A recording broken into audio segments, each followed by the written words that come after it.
Useless woman. Barren goat. You have stayed in my son's house for 6 years, and your stomach is still flat like a grinding stone. Mama Obina was shouting in the compound, making sure everybody could hear. Amara wiped them. She just stood there. This happened every day. Every single day for 6 years.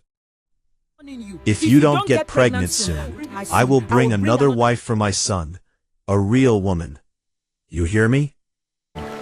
Nobody was there. Just trees and water.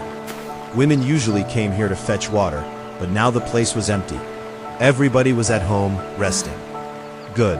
She wanted to be alone. She sat on a big stone near the water. She hit her chest 3 times. I have been barren for 6 years. 6 whole years, and no child. No baby to carry. No voice to call me mama. Every day my mother-in-law curses me, but her eyes were glowing. Who are you? Amara jumped back. Who are you? The old woman smiled small. Don't be afraid, Don't be my afraid, daughter. my daughter. Your tears have reached the gods. Where did you come from? I didn't see you. Him? But how will I train him? How will I teach him? You will talk to him, beg him, cry if you want, but never beat him. The old woman looks serious now, because the day you beat this child, the day you or your husband slap him, that is the day you will die. Instant death. No warning. The words just stayed there in the air. Amara felt cold. But what if he does something very bad? You will still not beat him. You must agree with whatever he says. Whatever he wants, give him. This is the price. Amara's hands were shaking, but she thought about 6 years of shame, 6 years of insults, 6 years of loneliness. I accept. Just give me a child. The old woman nodded slow. Then it is done. Go home. Your blessing is already inside you. Wait, how will I know? When will? But before Amara could finish, everything started spinning. She felt dizzy. Her legs gave up. She saw the old woman watching her as she fell. Amara, Amara, wake up. Someone was shaking. What happened? Hard. Amara, can you hear me? Wake up. Amara opened her eyes slowly. What happened? Everything was blurry. Then she saw clearly. It was Obina, her husband. She blinked. Obina? What? Where? She looked around. She was on the ground at the stream. The sun was going down now. The sky was orange and purple. How long had she been here? She sat up quick. Her head was spinning small. What happened? Obina asked. I have been looking for you everywhere. When you didn't come home, I got worried. Someone said they saw you going to the stream. I rushed here and found you on the ground. Did I fall asleep here? I don't know. That's what I'm asking you. Are you sick? Did someone do something to you? No, I just... Amara stopped. The old woman, the warning. Did it really happen, or was it a dream?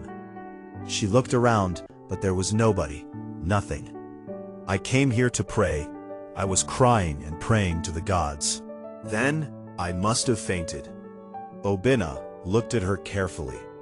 Amara, you have been here for hours. The sun is going down. I was so worried. I'm sorry. I didn't mean to worry you. Today was just very hard. Your mother? I know. Obina's voice became soft. I heard what she said. I'm sorry. You know how she is. Amara just nodded. Come, let's go home. You need to rest. They started walking back. But Amara kept looking back at the stream. Did it really happen? Was there really an old woman? Please subscribe to this channel, and God bless you abundantly. That night, Amara couldn't sleep. She just lay there thinking about everything. The old woman's words kept playing in her head. Your blessing is already inside you. She put her hand on her stomach. Was it true? Was there really a child there? Obina was already sleeping. Amara turned to look at him. Her husband. He had been patient for 6 years.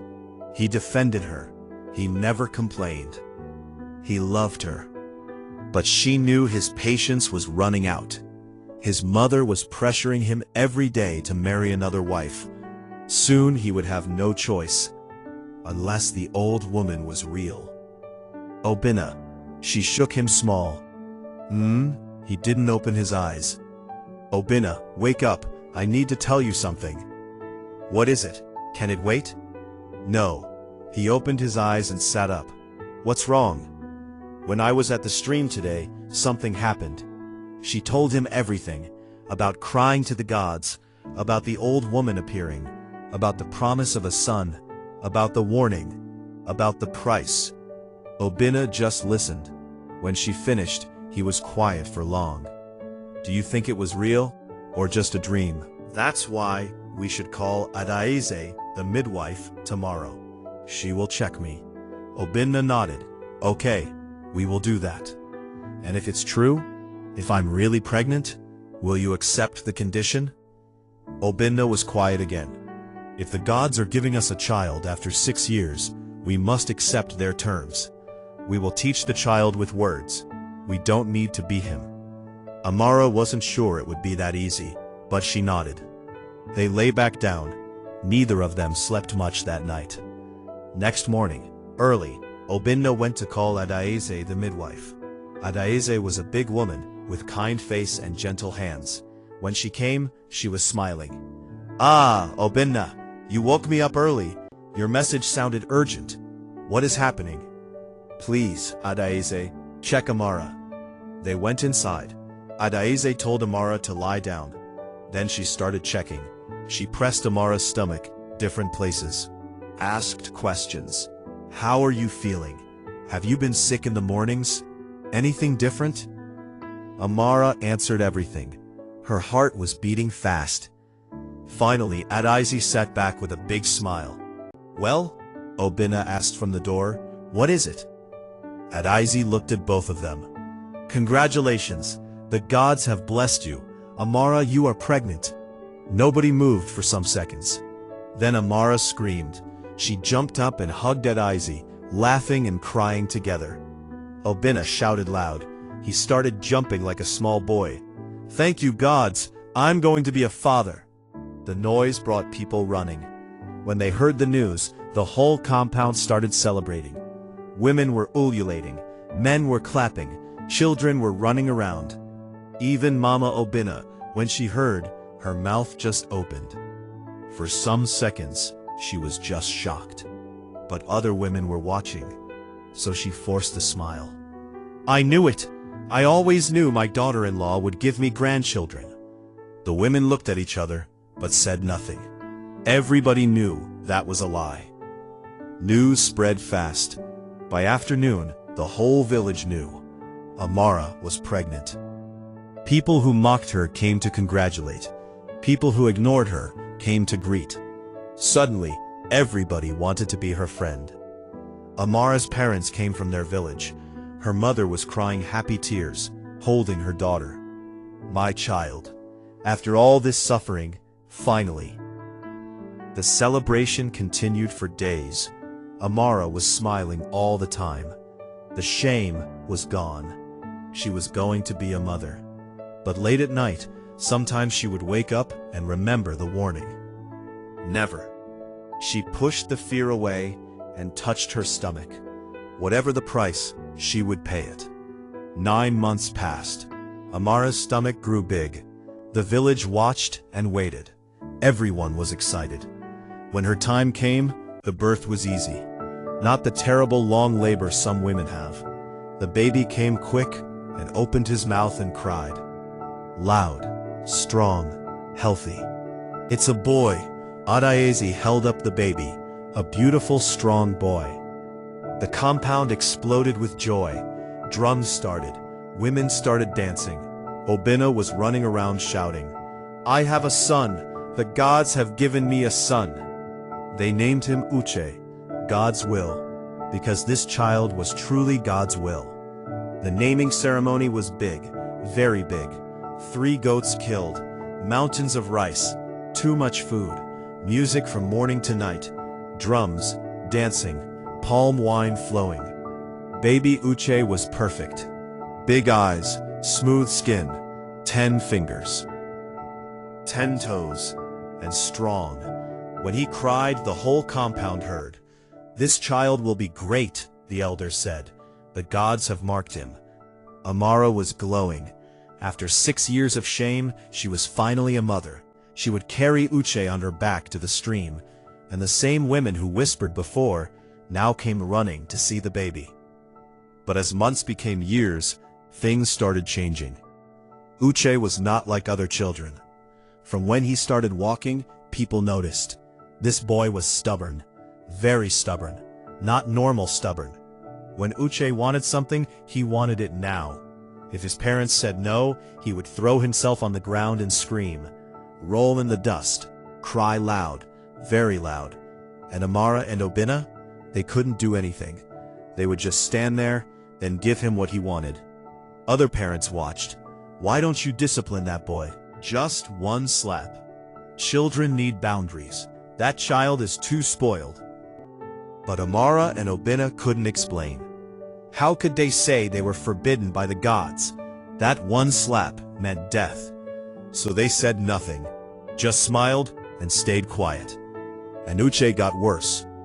By 10 years old, he was the terror of the kingdom. He would steal yams from the market, just take them. When vendors shouted, he would laugh and run. He would bring stolen yams home and eat them. "Uche, where did you get these yams?" "I took them from the market." "But that is stealing." Uche would just shrug. "So, what will you do? Beat me?" There it was, that question. Because Uche knew. He knew his parents couldn't touch him. Obinna would stand there, shaking with anger. He wanted to grab this boy, but he couldn't. The warning, always there. One day, Obinna sent Uche to buy palm oil. "Go to Mama Nkechi, buy palm oil, come straight back." "Yes, Papa." But Uche found his friends. They bought snacks, played games. By the time he remembered, the money was finished. He came home smiling. "Where's the palm oil?" "I spent the money. Me and my friends were hungry." Obinna's hand flew up, ready to slap him. But Amara screamed and grabbed his arm. "Obinna, no, remember." Obinna froze, his hand shaking. Slowly he brought it down. Uche smiled. "I knew you wouldn't do anything." He walked away. That night, Obinna sat outside. "What have we done, Amara? What kind of monster are we creating?" Amara had no answer. She just cried beside him. Years passed. Uche became a young man, tall, strong, handsome. But his character was rotten. The whole village knew him as trouble. Parents warned their children about him. Nobody respected him. And Amara and Obinna could only watch. It was market day. Chief Adamu was there, an old man who owned the biggest farm. He had just bought some tools. He set them down to greet a friend. Uche and his friends appeared. They had been drinking palm wine, loud, reckless. Uche saw the tools and got an idea. "Let's go destroy Chief Adamu's farm." His friends laughed. They thought he was joking. But Uche wasn't joking. They went to the farm and destroyed it, completely. Pulled out yam seedlings, broke the fence, trampled the crops, ruined months of work. When Chief Adamu went to check his farm and saw what happened, he fell down. That farm was his life, everything. Someone told him it was Uche. The old man went straight to Obinna's house. Half the village followed him. "Obinna, come out." Obinna came out. "Your son destroyed my farm. Everything I worked for, destroyed." The crowd was angry. "He must be punished. Yes, enough is enough. If you won't do it, we will banish your family." Obinna looked at the faces, at Chief Adamu crying, at the anger. "I will talk to him." "Talk? Talk?" Chief Adamu laughed. "You have been talking for years. That boy needs a beating, today." The crowd shouted again. Obinna just stood there, trapped. That evening, Obinna called Uche. Uche came in, still smelling of palm wine. Sit down. Uche sat, looking bored. Do you know what you did? Yes. So what? So what? Obina stood up. So what? You destroyed that old man's farm. The village wants us out. And you say, so what? Uche shrugged. It was just a farm. Something in Obina broke. Years of frustration, years of helplessness, all came out. Just a farm? You have no respect. You steal, you destroy, and I can do nothing. Then do nothing, like you always do. Amara ran in. Obina, please, let me talk to him. He grabbed Uche by his shirt. You will apologize to Chief Adamu. You will work on his farm until you replace everything. Uche laughed in his face. Or what? Beat me? That was it. Obina's hand moved. Years of anger powered that slap. It hit Uche's face. Amara screamed. No, Obina! What have you done? Uche stood there, hand on his cheek. Real fear in his face for the first time. Papa, I'm sorry, please. Too late. Obina felt coldness in his chest. Fast, he grabbed his heart. Amara, I'm sorry. I love you. His knees gave out. He fell. Didn't get up. Amara threw herself on him. Wake up, please. Don't leave me. But Obina was staring at nothing. No breath, no heartbeat. Gone. The curse came true. Uche just stood there, watching his mother cry, watching what he caused. For the first time, he understood. Neighbors came running. They found Amara holding Obina's body, crying like her soul was dying. You killed him, she screamed at Uche. You killed your father. The blessing I begged for destroyed my life. Are you happy? Uche couldn't speak. Tears came down, but he didn't wipe them. The weight of everything crashed on him. Then he ran, out of the compound, into the darkness, running from the truth that would follow him forever. They buried Obina 3 days later. The whole village came, crying. A good man, patient man, gone. Amara sat by the grave after everyone left. No more tears, just sitting there. That evening she went back to the stream, the same place where it started. She sat on the same stone. The water still flowed, unchanged. Amara spoke quietly. You gave me what I asked for, but you took everything. You gave me a child, but you took my husband. You answered my prayer, but you destroyed my life. She paused. Was it worth it? I don't know. I will never know. She got up and walked home. Empty house. Obina gone. Uche run away. Like 6 years ago. But worse, because now she knew what she lost. The blessing became a curse. No going back. Be careful what you pray for. Sometimes the things we beg for bring both joy and destruction. Raising a child without discipline will destroy that child and everybody around them. The gods gave Amara what she wanted, but the price was too heavy. Every blessing has a price. Sometimes that price is more than we can pay. Please subscribe to this channel for more interesting stories coming soon.